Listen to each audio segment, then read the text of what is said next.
আপুটা কমেন্ট করেছে সে ভাবতেই পারে না আমি তার ভিডিওতে লাইক দিয়েছি। আচ্ছা, আমি এই ব্যাপারে একটু পরে কথা বলতেছি। আগে দেখো হ্যাঁ পরিবেশটা। আর ফিশিং করতেছে, হ্যাঁ আমিও করব ভাবতেছি। আমার হাজবেন্ড আর আমরা দুজনেই পছন্দ করি ফিশিং করাটা।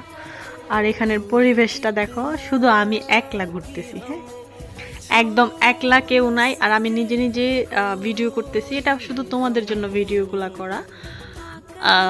আর হচ্ছে আপুটা বললো যেটা, এটা আমি বলি।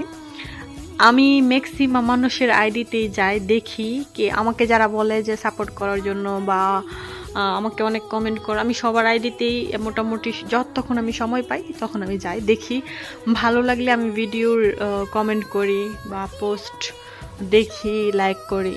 আমার কাছে ভালো লাগে। আর তোমরা যারা আমাকে এত টাইম নিয়ে ভালোবাসা দিচ্ছ, শেয়ার করতেছো, কমেন্ট করতেছো, তোমরা যেহেতু পছন্দ করো সেই জন্য আমি করি। আর দ্বিতীয় কথা, তোমাদের আমাকে নিয়ে অনেক প্রশ্ন, আর সবচেয়ে বেশি হচ্ছে আমি বাংলাদেশে আসতেছি কিনা, যেহেতু আমার প্লেনের ভিডিওটা রিসেন্টলি দেখেছো।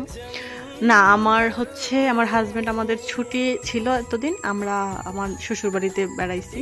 তো এখন যেহেতু আমাদের ছুটি শেষ, বা আমার হাজব্যান্ডের এখন ছুটি শেষ, সেজন্য আমরা আবার চলে আসছি কাজে। আর এটা যেহেতু অন্য আরেকটা প্রভিন্স বলা হয় এখানে, হ্যাঁ বিভাগ যেরকম আমরা বলি, সেই বিভাগে আসছি। তাই আমাদের, আর আমার হাজব্যান্ড একটু প্লেনটা বেশি ইউজ করতে পছন্দ করে, যেহেতু এইখানে জার্নিটা একটু লং জার্নি হয়ে যায়। অন্য কারোর কথা আমি জানি না, কিন্তু উনি একটু প্লেন জার্নিটা একটু বেশি পছন্দ করে, একটু তাড়াতাড়ি হয় জার্নিতে। ওরা তো টাইম অনেক পাঞ্চুয়ালি। আর হচ্ছে তোমাদের কার কি প্রশ্ন আছে আমাকে করো কমেন্টে, আমি আস্তে আস্তে রিপ্লাই দেওয়ার চেষ্টা করব, কারণ সব তো আর একসাথে বলা পসিবল হয় না, মাঝে মধ্যে আমি একটু ব্যস্ত থাকি তাই। আর তোমাদের এত এত ভালোবাসা, তোমরা সবাই আমাকে এত লাইক কমেন্ট শেয়ার করতেছো, আমি ভাবতেই পারি না। তবে আমি আমার শখের জন্য আমি ভিডিও করি, কোনো ফেমাস হওয়ার জন্য বা ওরকম কোনো মেন্টালিটি নিয়ে আমি করি নাই, ঠিক আছে। সবাইকে অনেক ধন্যবাদ, সবার জন্য অনেক ভালোবাসা।